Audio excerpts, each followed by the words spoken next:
Thank you so much for that generous and gracious introduction. We know that this country, the country that we all love, was founded on a radical idea.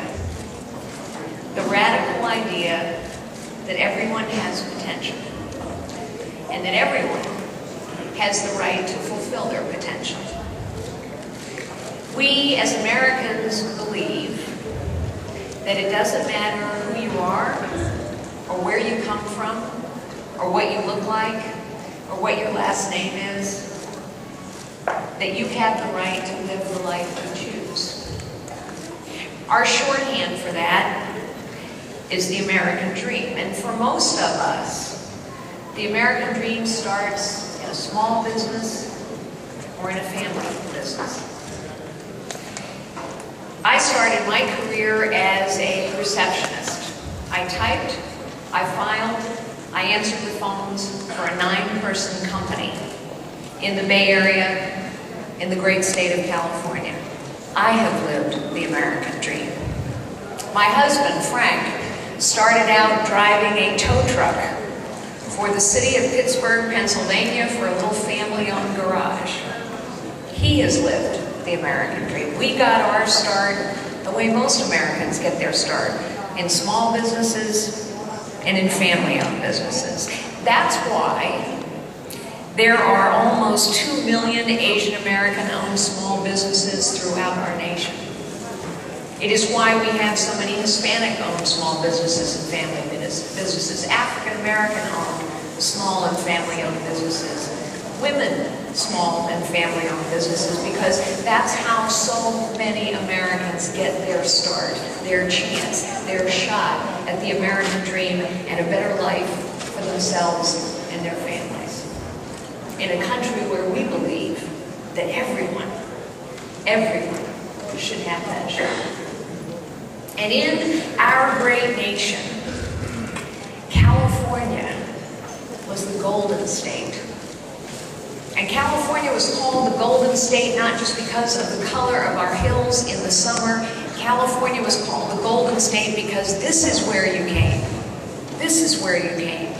If you wanted to build a business, or invent a business, or create that American dream for yourself and your family, you came to California. And that's why California is home to more Asian American-owned small businesses than any other state in the nation. In fact, California has almost a third, 33% of the Asian American-owned businesses in the United States are here in California. And that is true of Hispanic-owned businesses and African American-owned businesses, because California has always been the land of opportunity within the land of opportunity. But let us look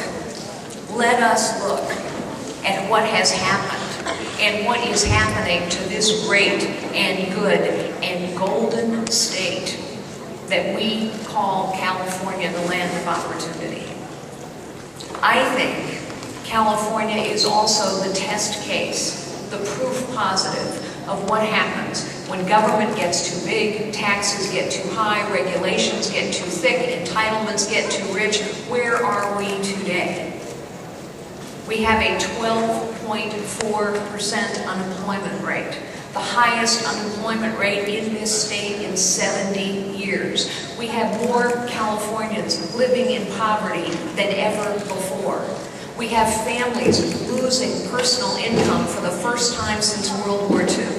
We have 23 counties with unemployment above 15%. We have 12 metropolitan areas with unemployment above 15%.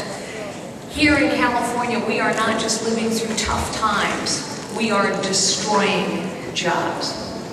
And at the same time that we destroy jobs, we are, as a consequence, throwing our cities into bankruptcy. Los Angeles is bankrupt. Vallejo is bankrupt. And our government here in Sacramento hands out IOUs to our taxpayers and to our contractors. I think California is a warning of what happens if we continue down the same path in our state, but also in our nation's capital.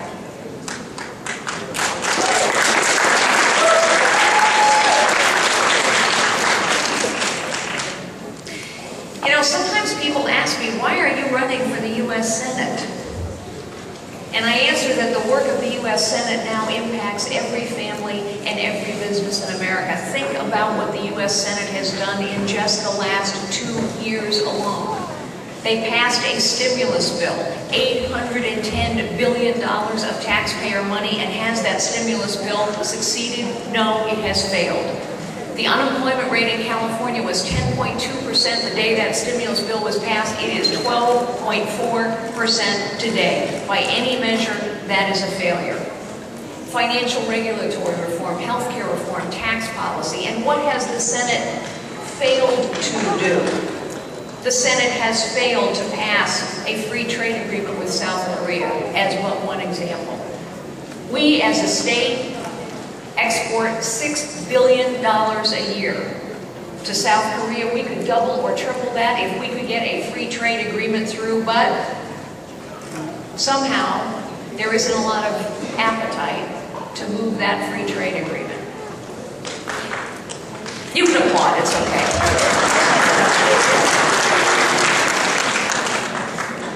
Now, I have told you just now the story of California in numbers. Numbers of unemployed, numbers of small businesses that are suffering, numbers of people who are in poverty, numbers of cities that are bankrupt. Maybe a more compelling way to tell the story of California is to tell you about a couple of people I have met along the way. People not so different from any of us. I was in San Francisco recently, 2 weeks ago, and I had completed a television interview. I was walking across the street, and as I walked across the street, a DHL truck, a delivery truck, pulled up to the stop sign, and he was waiting for me to pass.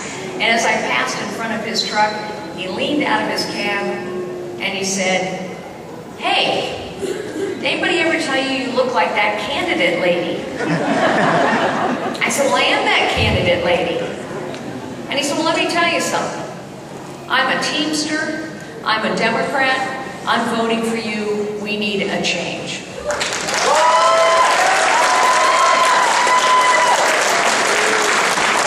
I can tell you about the city councilman I met from the city of Mendota, where unemployment is 40%.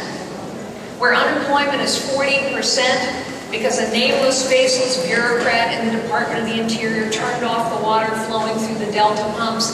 Hundreds of thousands of acres lie fallow. Tens of thousands of people were thrown out of work.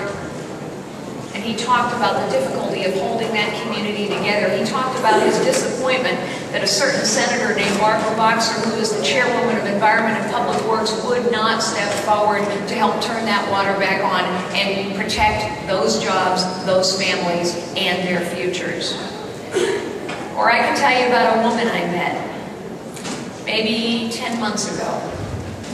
And when I had finished giving a speech, she came up and took my hand in both her hands, and she looked me in the eye and she said, "I have never voted before, but I am voting for you because I am afraid for my children's future. Please promise me that when you go to Washington, D.C., you will not forget about us." How tragic that a California woman, an American woman, would be afraid for her children's future and would believe that her elected representatives in Washington, D.C. had forgotten about her.